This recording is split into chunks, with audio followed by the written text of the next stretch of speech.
Sim. O chat está funcionando, beleza, está tudo ok. Maravilha. Sem esquecer, Eduardo, que eu a vida inteira usei óculos, né? Tem esse detalhe. É, verdade, Guilherme. Era aquele mais grosso, que depois você tirou faz bastante tempo. Graças a Deus. Liberdade. Não é? Liberdade, Bom, liberdade. bom dia a todos. Estamos iniciando essa live aqui hoje da Associação Comercial de Campinas. A nossa grande preocupação nesse momento é contribuir com os nossos associados, para nós vermos de que forma nós podemos ajudá-los a preservar as empresas. Então, obviamente, nesse momento, o que a gente pode fazer é ajudar a fazer essa orientação. Então, eu quero me apresentar, eu sou Adriana Flose, eu sou presidente da Associação Comercial de Campinas, sou também vice-presidente da FACESP para a Regional 7, que é a regional aqui da cidade de Campinas, com 37 cidades, na verdade, aqui do entorno. A FACESP é a Federação das Associações Comerciais do Estado de São Paulo. E também hoje eu ocupo um cargo como vice-presidente da Junta Comercial do Estado de São Paulo. Então, nós vamos iniciar esse chat hoje aqui com a participação do Guilherme Campos.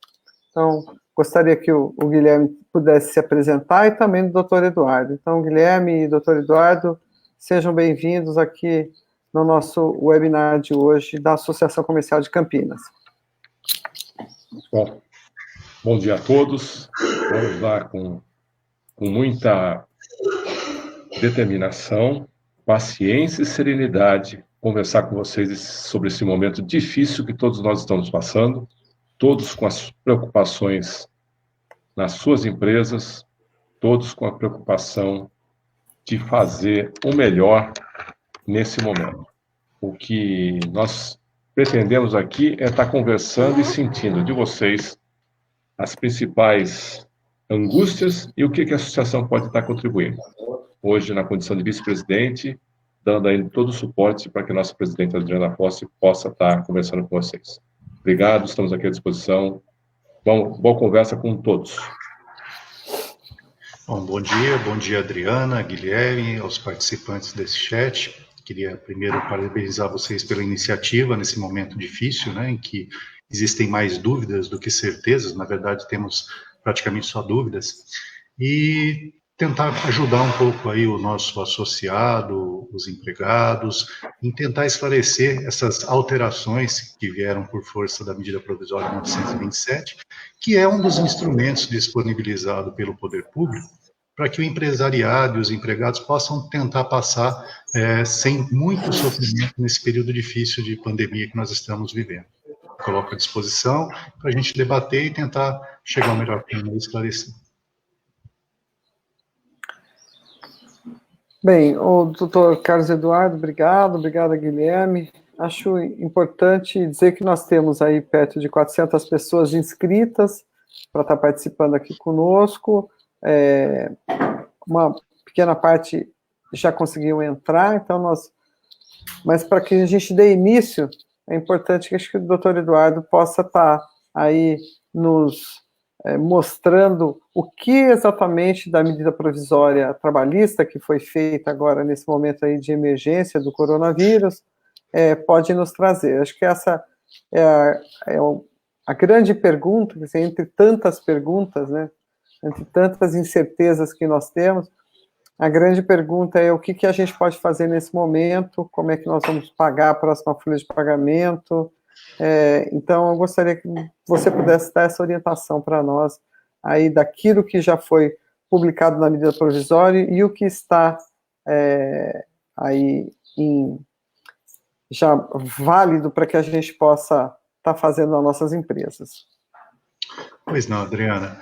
Bom, inicialmente, é importante a gente esclarecer que, em razão dessa pandemia que vem assolando o mundo, né, no dia 20 de março, então antes da própria medida provisória, foi editado um decreto legislativo, tá, que declarou o estado de calamidade pública no Brasil. E esse estado de calamidade pública foi decretado até o próximo dia 31 de dezembro de 2020, para que sejam enfrentados e tomadas as medidas em face dessa pandemia. E uma das medidas que veio ao encontro desse decreto de calamidade pública foi exatamente a medida provisória 927. Ela foi editada na noite do domingo, do dia 22, podendo já tendo vigência a partir da sua publicação, e ela tem vigência exatamente até o dia 31 de dezembro de 2020, tá? Antes de mais nada, só para um esclarecimento simples, mas acho que necessário, que suscita muita dúvida das pessoas, uma medida provisória, a partir do momento em que ela é editada pelo presidente da República, ela tem um prazo inicial de validade de 60 dias, prorrogável por mais 60 dias, sendo que, após 45 dias, ela tem até 45 dias para que o Congresso analise e aprove e rejeite essa medida provisória. Se ele não fizer, se o Congresso não fizer no prazo de 45 dias, a medida provisória passa a trancar a pauta de votações na Câmara e Senado. Tá? Ela tem que ser analisada, então, em tese, dentro desses 120 dias. Para aprovada, ela se transforma em lei e vai aderir à legislação federal. Se ela não for aprovada, for rejeitada ou perder a vigência, na sequência há que se fazer um decreto legislativo para regular as situações ocorridas nesse período dela de 120 dias. Outro esclarecimento importante é que essa medida provisória, ela não altera a CLT, as regras trabalhistas, tá? Ela vem se somar às regras trabalhistas num momento de dificuldade, num momento de pandemia, e dar mais instrumentos aos empregadores e aos empregados para que nós passemos esse momento difícil. Tá? Considerando que desde a decretação de calamidade pública tem havido muito desencontro de informações e até desorientações, no sentido de que cada ente federativo tem aplicado uma determinada quarentena, não há uma organização única, no sentido de que vale até quando, vale até tanto. Apenas para que vocês tenham uma noção, no nosso quintal, vamos assim dizer, Campinas decretou a quarentena até o próximo dia 12 de abril, enquanto o estado de São Paulo fez até o dia 7 de abril. Tá? Então, todas as atividades consideradas não essenciais tiveram as atividades suspensas, né, o que tem gerado muita dificuldade para o empresariado e também muita insegurança para os empregados. Tá? E nesse sentido é que o governo federal editou essa medida provisória, tentando dar aos empregadores e aos empregados mais um instrumento para passar por esse período de dificuldade, tá? A medida provisória em si, sem querer esgotar todos os elementos que nela se contém, né, a gente tentar, porque é um bate-papo, e também iremos disponibilizar ao final do nosso bate-papo àquelas pessoas que se inscreveram, todo o material de que nós vamos estar discutindo aqui, inclusive para depois orientá-los e que vocês tenham mais ou menos um conhecimento de como fica nesse período, tá? Bom, o primeiro aspecto da medida provisória, que ela veio a deixar bem claro, ela tentou privilegiar o acordo individual entre empregado e empregador durante esse período. É importante ressaltar, gente, a medida provisória, ela regula as relações durante o período de calamidade pública, ou seja, desde a sua edição, em 22 de março, até 31 de dezembro de 2020. E, ressaltando mais uma vez, essa medida provisória não revoga a CLT, ela não tem essa pretensão, ela dá mais instrumentos a empregados e empregadores para, além daquelas regras da CLT, no momento de dificuldade, flexibilizá-las e adequar o momento econômico das empresas ao momento econômico do país. Adriana? Olha, assim, acho que é um alento, né, para a gente ter algum norte de algumas coisas que a gente pode estar fazendo. Doutor Carlos Eduardo, nós temos algumas perguntas que vieram aqui através do chat, pessoas que mandaram essas perguntas antecipadamente também, e as principais dúvidas que ficam dessas alterações, algumas você já pode ter dito, mas eu vou dizer aqui como que ficam os salários. Ainda é possível reduzir os salários e a jornada? Acho que essa é uma das principais perguntas que ainda estão fazendo.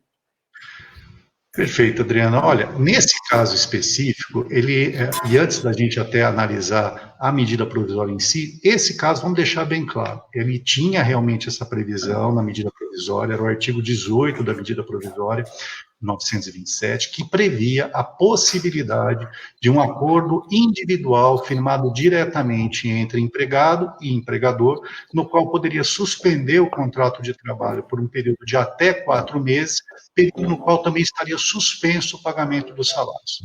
Porém, essa disposição contida na medida provisória, ela foi revogada no dia imediatamente posterior, devido às críticas e também em razão da própria inconstitucionalidade dela. Apenas para relembrar, a Constituição Federal, ela possibilita a diminuição, o acordo para a diminuição de salário e jornada de trabalho. Porém, impõe como condição que essa seja feita através de acordo coletivo ou convenção coletiva. Ou seja, não prevê a Constituição de que essa forma de redução de salário e jornada seja feita por acordo individual. Ora, sendo a medida provisória uma norma jurídica abaixo da Constituição, ela não pode revogar aquilo que estava previsto na Constituição. Então, até sensível a isso, as críticas que já vieram imediatamente após a edição da medida provisória, no dia seguinte foi editada uma outra medida provisória, a de número 928, em que foi revogado expressamente esse dispositivo. Então, hoje, posso lhe afirmar que, excetuada a hipótese de serem formalizados acordos coletivos ou convenções coletivas envolvendo empregadores e sindicatos, ou sindicatos de empregadores e sindicatos de empregados, não há possibilidade e nem sequer nenhum regramento possibilitando a redução de salário e de jornada por acordo individual. E se assim o fizerem, certamente será declarado inconstitucional e a pessoa, o empresário, poderá ser prejudicado, criando um passivo trabalhista ali na frente. Então, essa medida, porque revogada imediatamente após, não tem vigência, ela foi prevista assim inicialmente, mas acredito até que no afoito, na pressão das autoridades que estão sofrendo por darem uma resposta à crise, foi uma tentativa, mas não atentaram para esse fato, mas o lado bom, imediatamente corrigiram e foi revogado. Então, Adriana, até se você me permitir, e até antes de adentrarmos as demais perguntas, eu acho que valeria a pena, de repente, nós fazermos aí uma breve explicação, pormenorizadamente, dos aspectos, né, que foram alterados seria adequado. Pela medida provisória, né? Isso, seria adequado, doutor. Por favor, então tá aí, ó, acho que na tela para todo mundo, como é que fica, como é que era, como é que fica. Então, se você puder estar explicando para a gente, doutor Carlos Eduardo, seria excelente. Por favor. Bom, então vamos lá. Lembrando mais uma vez que a medida provisória 927, considerando que há várias pessoas que vêm entrando ao longo do nosso bate-papo aí, a medida provisória não revoga dispositivos da CLT, ela apenas vem somar aqueles que estão previstos na CLT e com prazo de validade dessa medida provisória até 31 de dezembro de 2020, prazo esse que está em consonância com o decreto de calamidade pública do governo federal em razão da pandemia de coronavírus, tá? Então, algumas hipóteses que foram dadas a mais a empregados e empregadores e que são previstas nessa medida provisória, tá? Com relação especificamente ao teletrabalho ou home office, tá? Na forma da legislação atual, o empregador, para fazer designar o trabalho home office para o empregado, ele tem que fazer um aditivo ao seu contrato de trabalho, tá?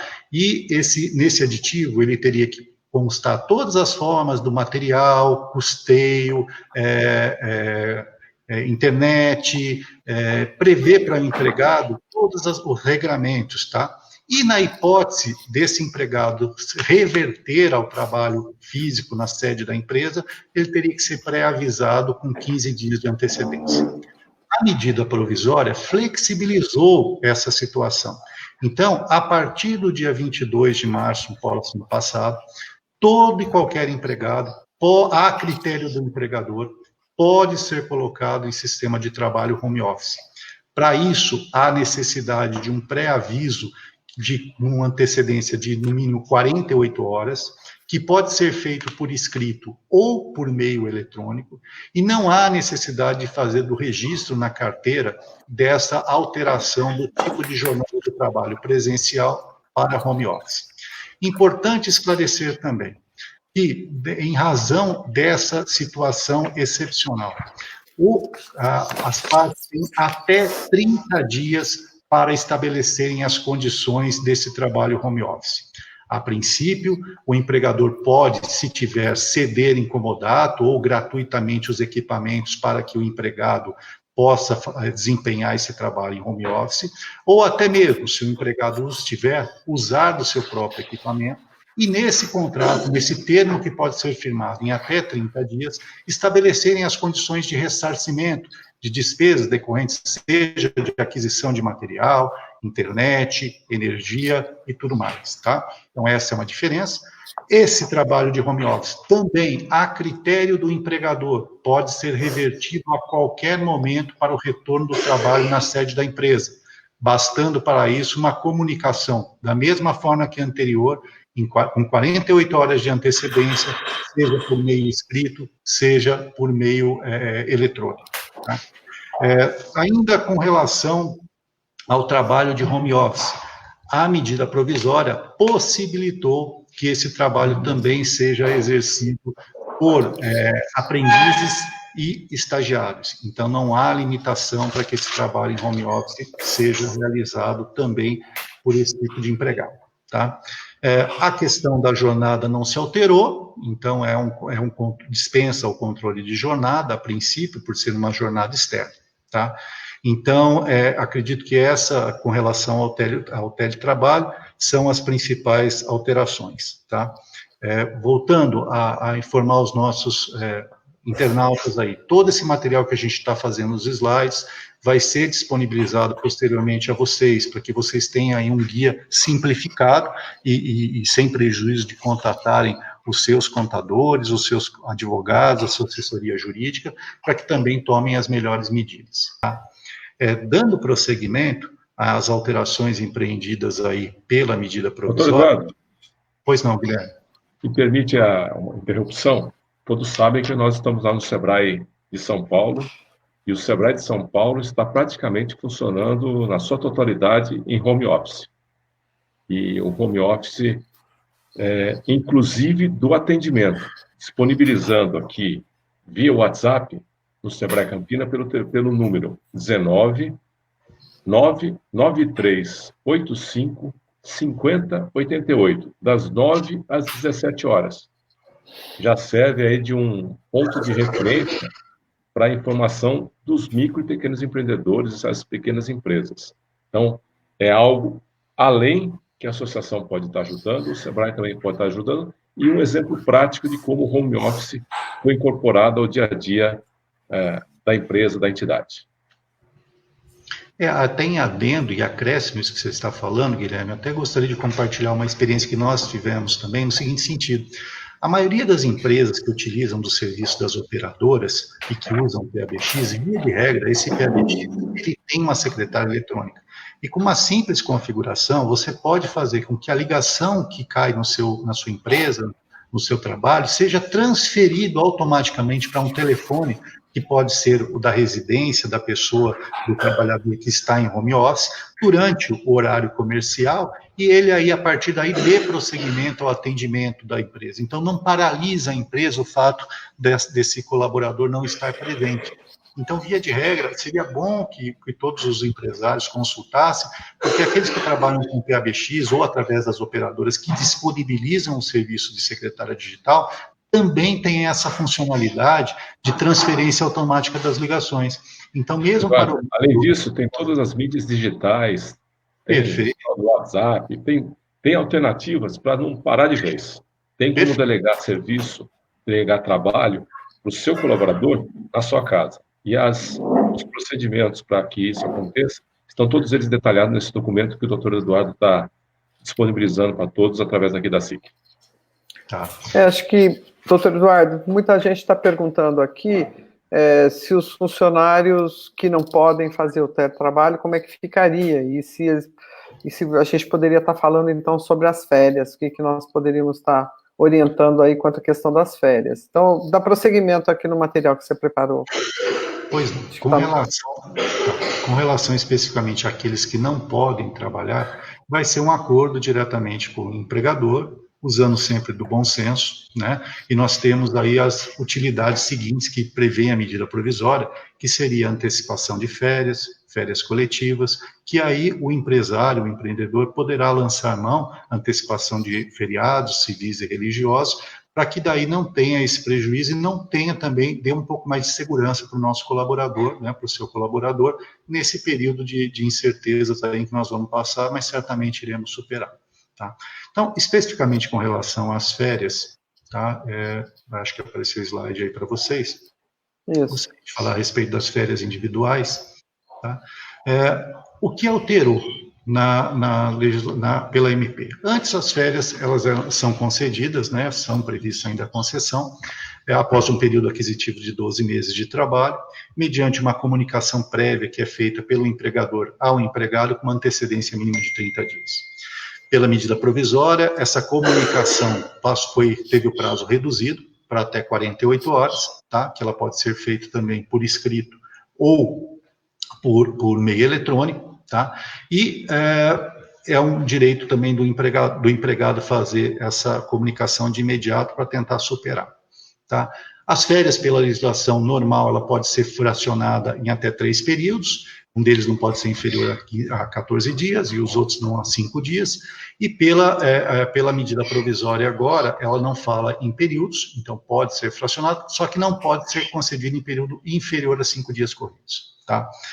Nessa questão da antecipação das férias também, não só os períodos já completados, os períodos aquisitivos completos, é que poderão ser objeto de férias antecipadas. Aqueles também períodos a completar, empregados que não tenham um ano completo de serviço à empresa, poderão ter as férias antecipadas também, no período proporcional ao trabalho, ou mesmo no período integral, a depois ser complementado. Da mesma forma, o aviso com 48 horas de antecedência, e por meio eletrônico ou por meio escrito. Tá?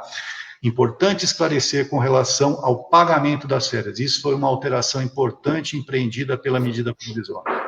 As férias, a relação do pagamento das férias em si. Esse pagamento pode ser feito até o 5º dia útil do mês subsequente ao que foi gozado das férias. Então, um exemplo prático. Iniciando as férias em abril, a pessoa irá receber as férias até o 5º dia útil de maio. Seria como se fosse o próprio salário, é isso, né? Exatamente. Até porque, Adriana e ouvintes, as férias nada mais são do que uma antecipação do salário. Não é um salário a mais. Então, às vezes, isso acaba até sendo benéfico para o empregado, porque quando ele recebe antecipadamente as férias, a rigor, ele só terá um novo recebimento quando voltar 60 dias após. Então, de repente, essa forma de pagamento, igualando ao pagamento do salário, faça com que a pessoa tenha mais segurança nesse momento em manter as despesas dela de acordo com aquilo que ela ganha. A alteração importante diz respeito ao terço constitucional das férias. Como todos sabem, as férias, além do pagamento, ela é devido a 1/3.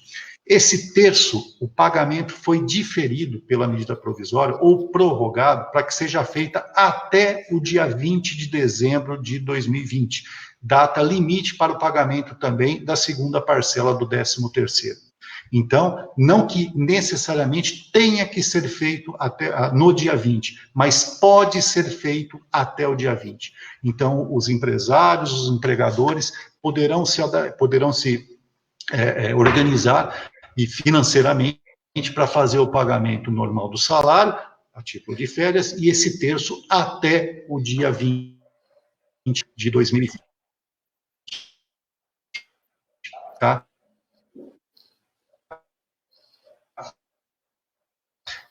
Isso, portanto, também tem direito, por vezes, de vender uma parte das férias, que seria o correspondente a 10 dias, né, 1/3 das férias.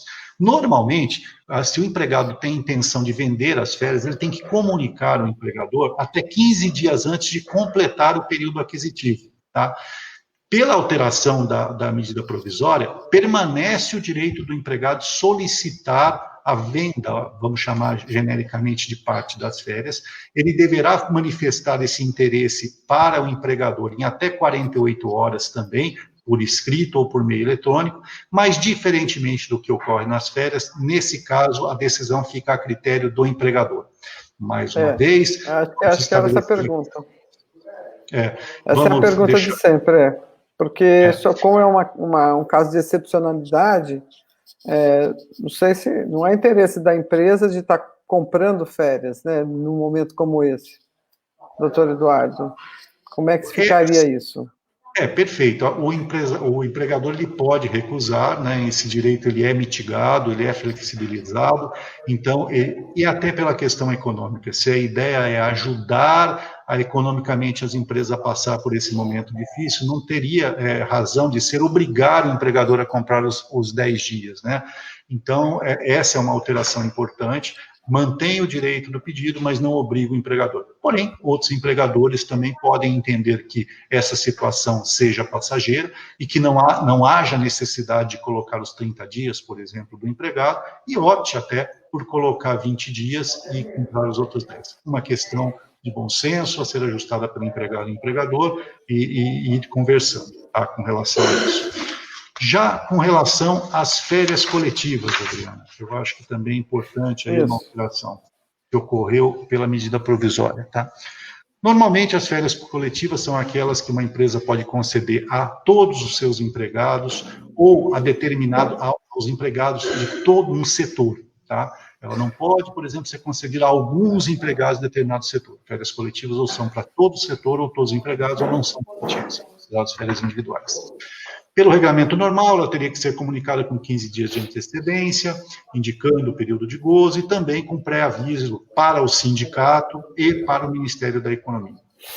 Pela medida provisória, isso aí também foi mitigado, dizendo que o empregador também tem o direito de conceder as férias coletivas, mediante um pré-aviso de 48 horas, por escrito ou mediante por comunicação eletrônica, né? Esse período de férias coletivas pode ser suspenso também, tá? Para aqueles casos de empregados que trabalham nas áreas essenciais, tá? A medida provisória trouxe essa possibilidade. E nas férias coletivas também, não mais há necessidade de pré-aviso do sindicato ou mesmo do Ministério da Economia, tá? Com antecedência de 15 dias.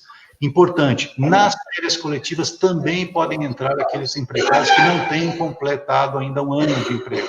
Aí elas serão calculadas proporcionalmente ao tempo de serviço que esse empregado tem, tá? Eu acho que essas são as modificações mais importantes da medida provisória também, vindo a flexibilizar a questão relativa às férias coletivas.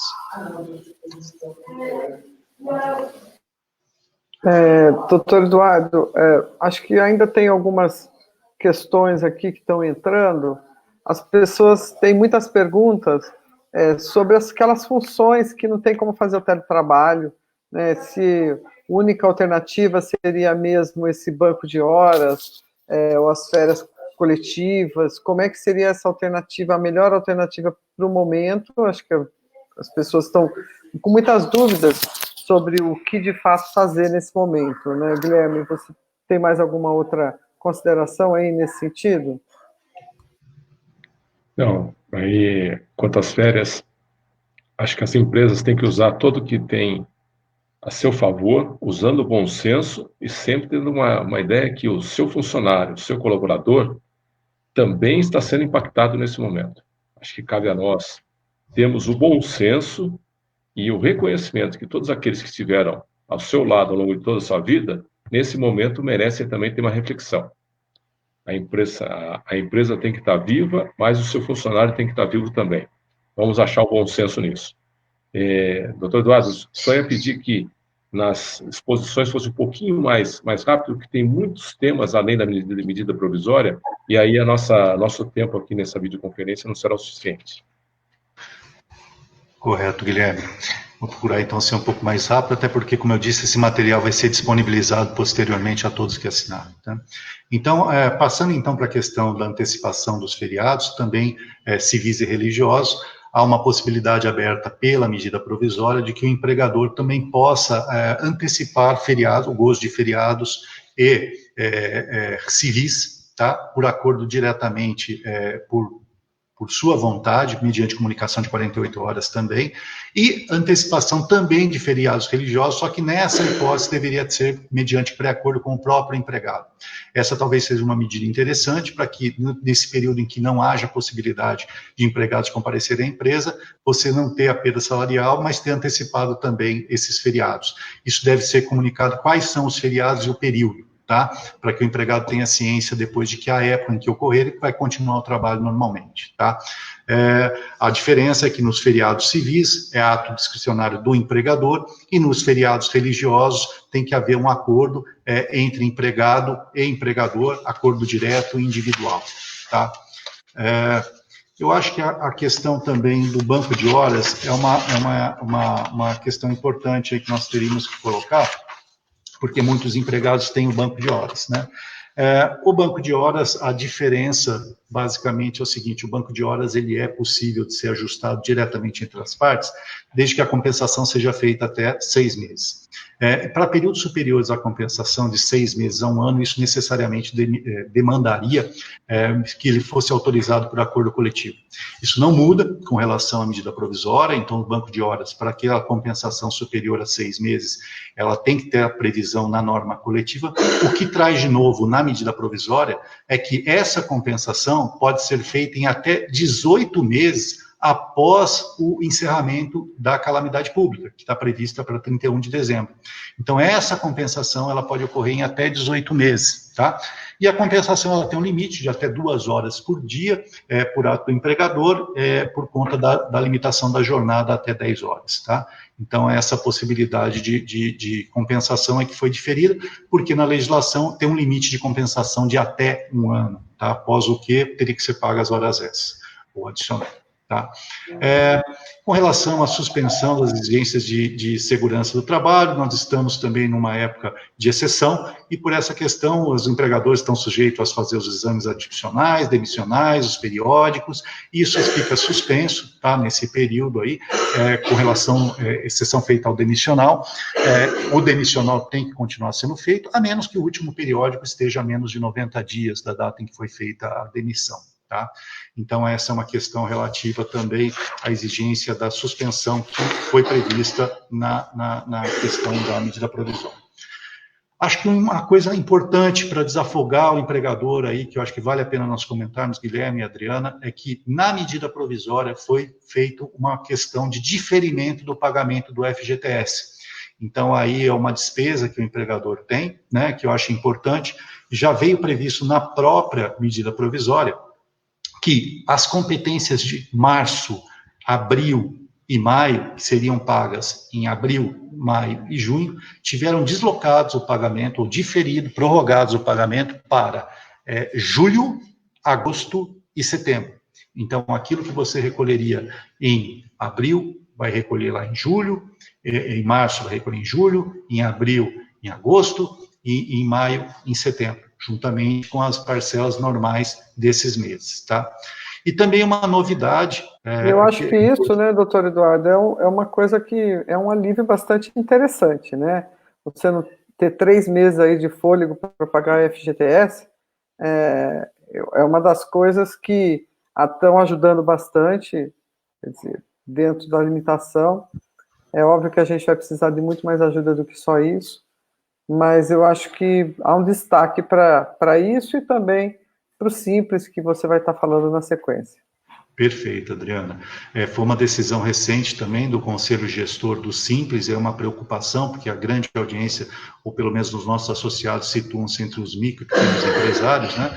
O Conselho Gestor do Simples também diferiu o pagamento da DAS, né, das competências de março, abril e maio, para os meses de outubro, novembro e dezembro. Então, aqueles recolhimentos que vocês fariam do Simples Nacional nos meses, competências de março, paga em abril e assim em diante, março, abril e maio, eles foram prorrogados para outubro, novembro e dezembro. Então, isso também já dá um alívio para o empregador, o micro, pequeno empreendedor, né? E também alivia um pouco a carga, ele pode também passando por esse momento e vindo naquilo que o Guilherme estava dizendo, dar uma segurança ao seu colaborador para que ele tenha mantido o seu contrato de trabalho nesse período aí que a gente espera superar com brevidade. Eu acho, gostaria Adriano, que desculpa, eu acho que essas seriam as questões mais importantes da medida provisória. Outras estarão nesse material que a gente vai estar disponibilizando, mas de ordem não tão práticas, né? Então, eu acho que a gente pode deixar aberto aí para algumas eventuais perguntas ou outras considerações que vocês entendam interessantes com relação à questão econômica em si mesmo. Uhum. Tem uma pergunta aqui, por exemplo, uma pessoa que já estava com as férias programadas, e daí eu tenho o direito também de jogar os 30% para ser pago até dezembro, doutor Eduardo? Então, Adriana, aquelas pessoas que já tiveram a comunicação anterior, antes da vigência da medida provisória, a gente entende que é um caso de, não é nem direito adquirido, eu diria para você que é um ato jurídico perfeito, ele se perfez à luz da legislação que era vigente no momento. Então, para evitar questões de eventuais questionamentos, eu manteria da forma anterior. Mas a medida provisória, ela diz que aquelas alterações, aquelas medidas tomadas pelo empregador até 30 dias antes da publicação da medida provisória podem ser revistas. Porém, isso, efeito retroativo de legislação, é muito discutível. A Constituição, ela proíbe a retroação das leis, exceto no caso de leis penais. Mas no caso a pessoa por exemplo, já estava programada, já estava sabendo para tirar férias a partir de 1º de abril. E daí, essa comunicação veio depois. As férias estão programadas, mas ainda não saiu de férias. As férias elas podem, mas o cancelamento das férias sempre podem ocorrer também, né, por ato do empregador. Não há problema. Mas aí a questão do pagamento, sendo dentro do mês de abril, mesmo sendo pré-avisada antes, tal, sugiro que mantenha, ou pode até aplicar e pagar até o 5º dia útil do mês. Aí é a aplicação do bom senso, entre as duas partes.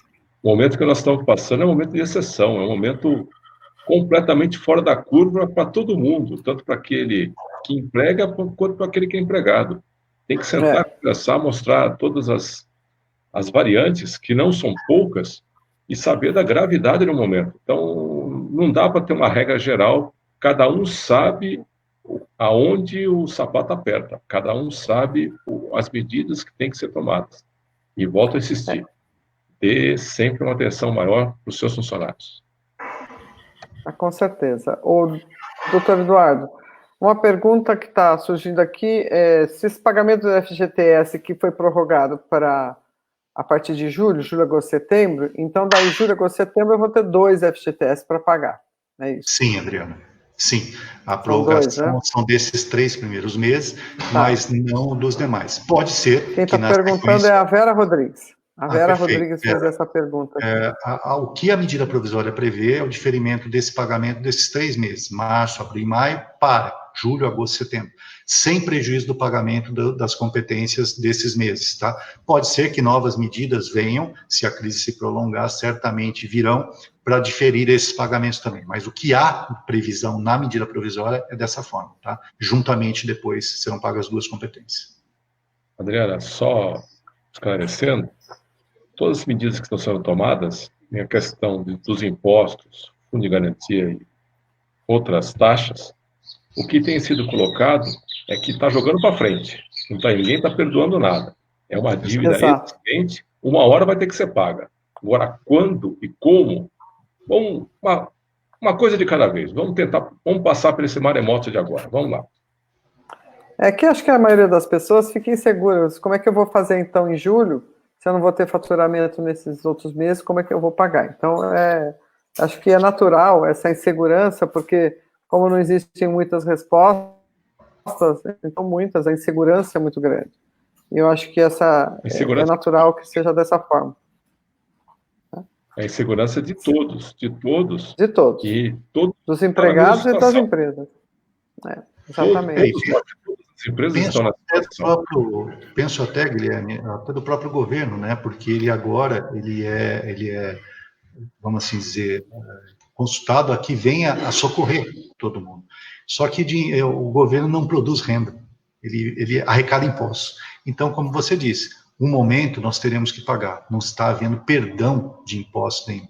até porque se isso ocorrer, o cobertor é curto, né? A gente cobre aqui em cima, mas vai descobrir lá embaixo. Então, infelizmente, um passo de cada vez. Bom senso, um passo de cada vez. Certamente o governo está atento a isso aí, está preocupado, imagino eu, com a questão do emprego, e isso está deixando bem claro, né, as manifestações, e para isso eles sabem que encargos de folha, cargos tributários, é o que pesa para o pequeno e médio empreendedor, que é o que mais emprega no país.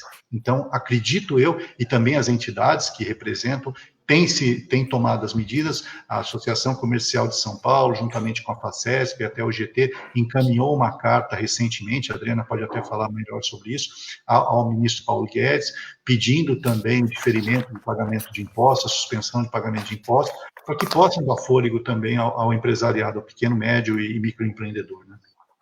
Eu vou até colocar aqui a carta que a nossa Federação das Associações Comerciais enviou junto com a União Geral dos Trabalhadores, a UGT, ao ministro Paulo Guedes, tem algumas reivindicações.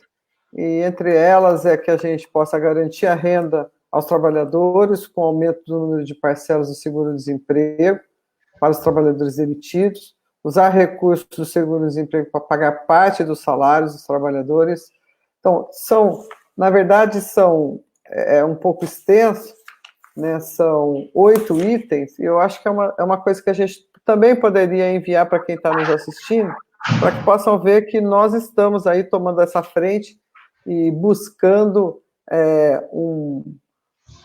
reivindicar junto ao governo federal, e daí eu acho que o Guilherme, com a experiência que ele tem, de já ter sido aí deputado federal por 2 mandatos, são 8 anos aí como deputado federal, já foi vice-prefeito de Campinas, já teve aí à frente da presidência dos Correios, quer dizer, conhece bem como é que as coisas funcionam. Acho que você poderia falar um pouco mais, assim, onde é que a gente pode buscar alguma luz, Guilherme? Quem é que pode ajudar de fato a resolver? Porque na nossa percepção é somente o governo federal que tem aí essa condição de fato, atender as empresas e aos empregados, a todos, a toda a população.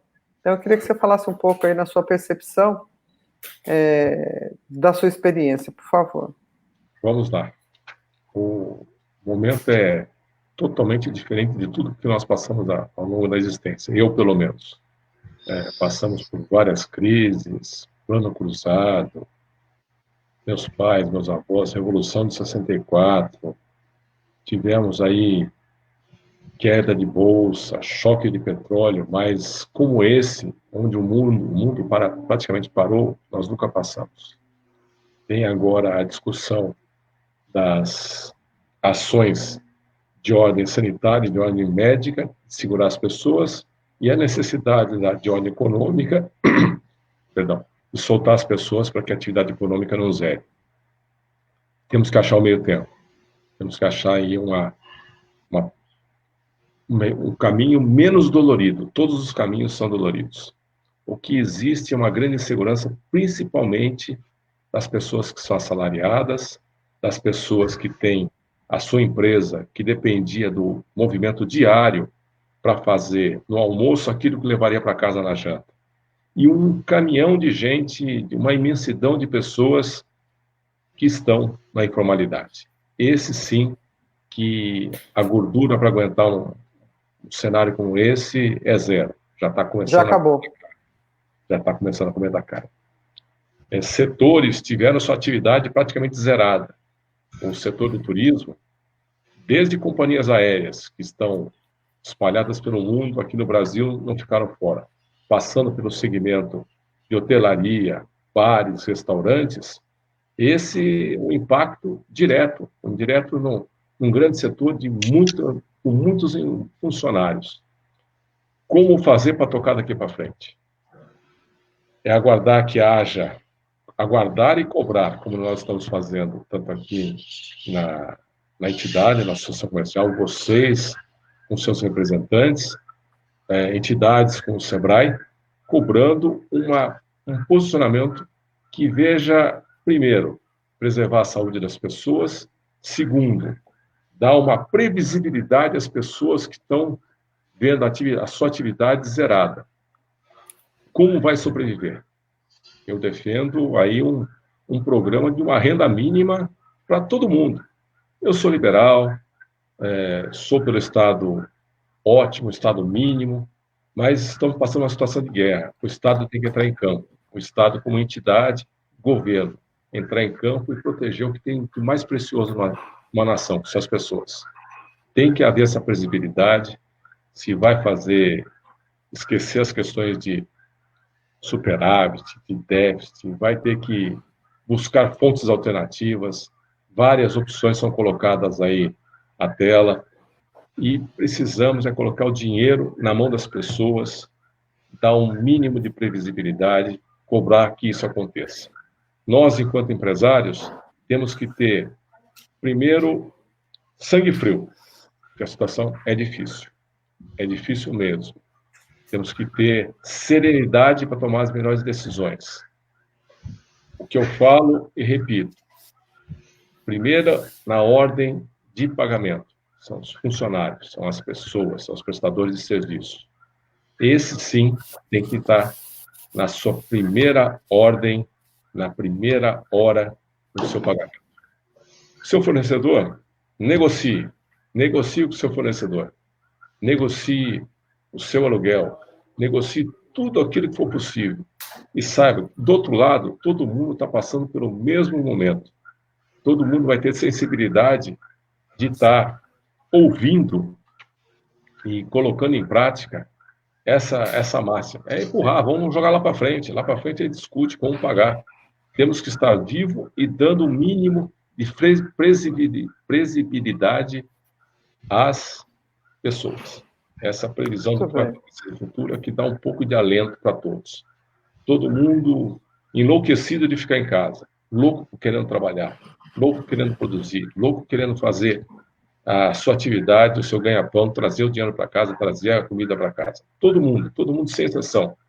De A a Z, do mais rico ao mais pobre. Mas o momento é grave. Esperamos e rezo todo dia que as nossas autoridades maiores, federais, estaduais, municipais, cheguem a um acordo. Não adianta agora tensionar no cabo de guerra político-eleitoral. Temos que estar pensando nas pessoas. E o que eu poderia dizer para você, Adriano, da minha experiência, o cenário de um governo que não sabe qual que é a melhor opção, não colocou em prática uma política de proteção às pessoas, a edição da medida provisória, permitindo que as empresas colocassem as pessoas na rua, sem nenhuma proteção, durante 4 meses, é um cenário que nós não podemos concordar. Nós temos que estimular o que a medida provisória nos permite, que é o acordo individual, patrão e empregado, cada um sabendo o que pode fazer dentro dos limites legais.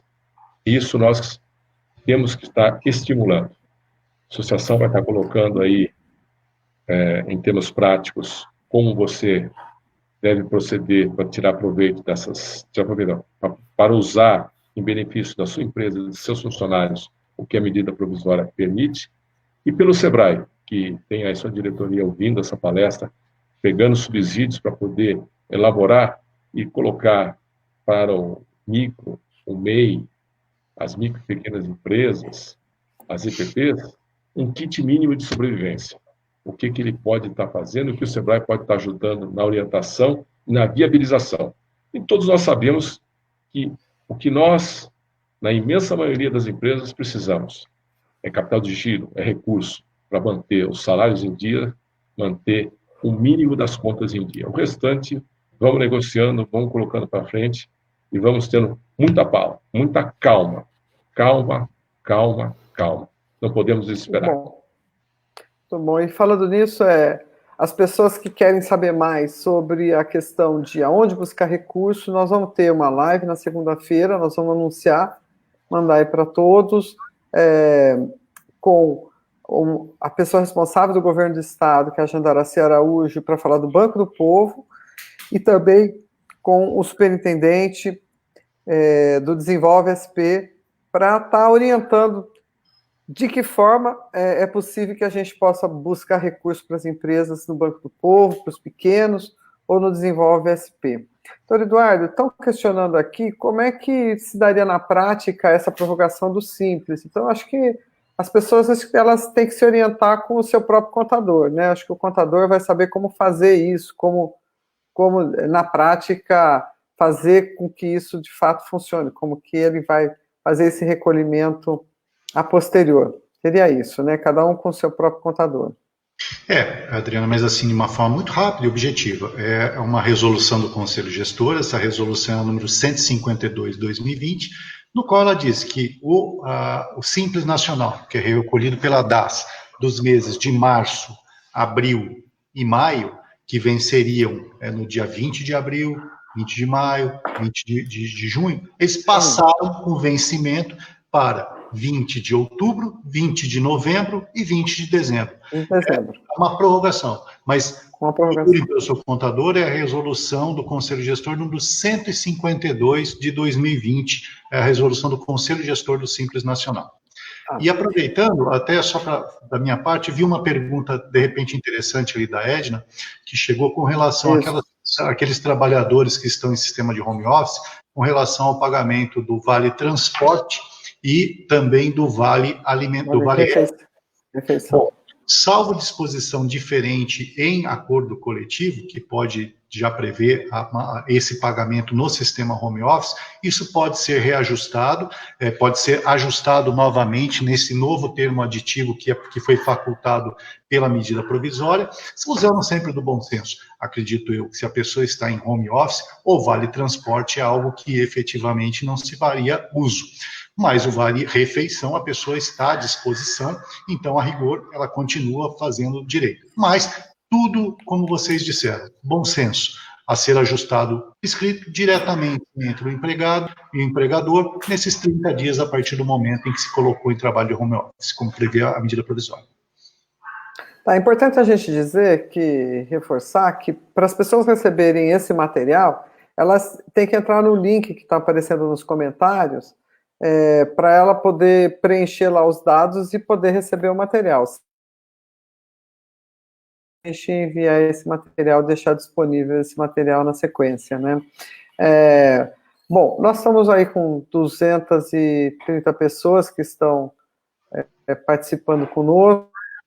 Acho que a maioria delas estão preocupadas de fato aí, como o Denis, por exemplo, como obter o crédito para pagar o mínimo das obrigações, é o que a gente vai estar falando na segunda-feira, né? Vamos falar sobre esse crédito no Banco do Povo ou também no Desenvolve SP. De toda forma, a gente já vai colocar também todas as questões que tem hoje, o Desenvolve SP tem hoje, também vamos estar enviando nesse link para as pessoas. Pois não, Guilherme? Nesse item, onde obter crédito, foi amplamente divulgado que os bancos estariam prorrogando aí seus empréstimos mais 60 dias. O que tem chegado para mim, tenho certeza que para todos nós, é uma dificuldade de conseguir o acesso ao banco na hora que precisa ter essa informação, como proceder, como transformar aquilo que era notícia em algo real. Se isso vai ser cobrado em juros, se isso vai ser cobrado também remontando um mês em cima do outro, se isso vai ser diluído ao longo das prestações restantes, essas dúvidas nós temos também, não tivemos respostas que pudessem nos dar a tranquilidade de estar transmitindo a vocês. Estamos conversando aí com os principais bancos para ter um cenário que nós possamos vir aqui e colocar para vocês. Procure o banco A, B ou C, seu gerente, que está desenhado e será dessa forma.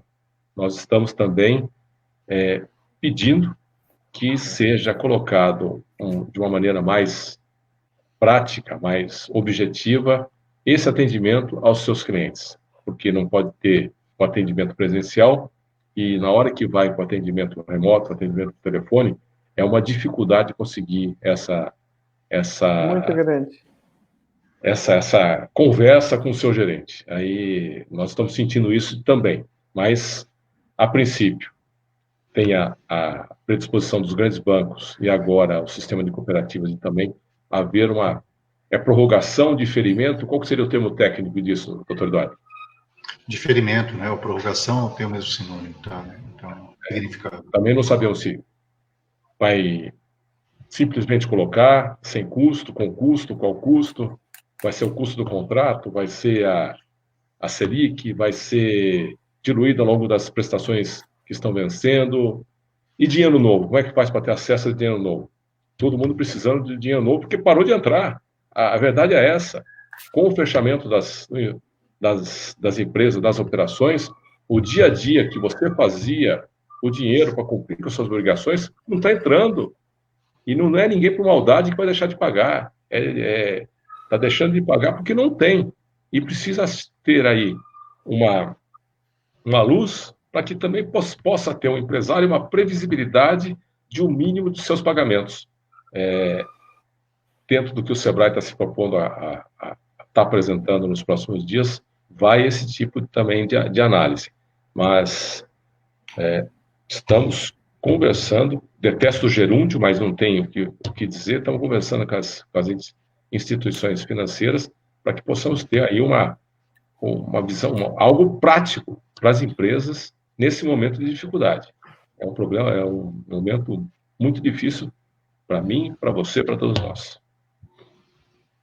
Acho que é isso mesmo. Está todo mundo com dificuldade de ter acesso a esse crédito. Então a gente vê esse anúncio do governo federal, do governo estadual, que o governo está injetando, por exemplo, o ministro Paulo Guedes, que colocou que o governo estaria injetando 147 bilhões na economia nos próximos 3 meses, mas de que forma isso entra, né?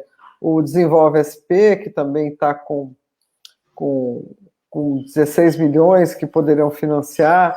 Bom, enfim, o Banco do Povo, a notícia que eu tenho de até ontem à noite, é que eles já emprestaram 10 milhões do dia que foi anunciado isso em microcrédito, né, pessoas que precisam de 3 mil reais, 5 mil reais, eles já emprestaram 10 milhões, mas tem muitas prefeituras que não estão fazendo o atendimento do Banco do Povo.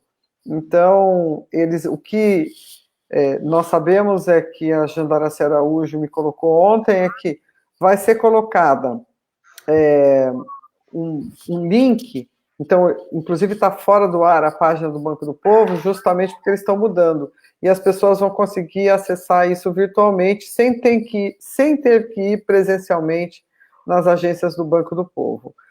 Lá em São Paulo, eu sei que estão fazendo atendimento, lá na Rua Boa Vista, mas nem em todos os lugares do estado de São Paulo isso está acontecendo, né? Então, na segunda-feira, nós vamos ter a live sobre esse assunto, acho que isso vai ser bastante importante, mas daí, Guilherme, acho que muitas pessoas, assim, estão querendo saber que, na nossa opinião, qual que é a melhor estratégia, na nossa opinião, para a empresa não quebrar.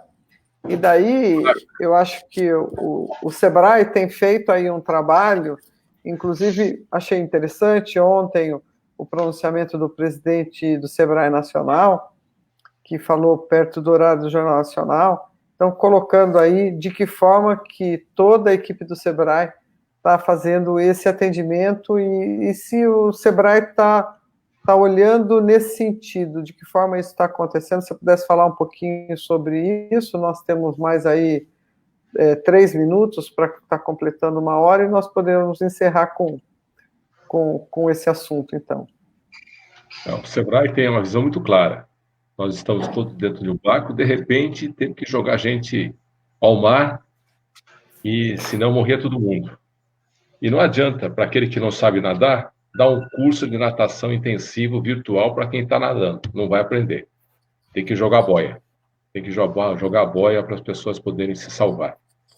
E a principal boia que nós temos que estar colocando é a questão do giro, do recurso no curto prazo, para que as coisas continuem andando. É a principal preocupação que tanto o Sebrae quanto nós temos.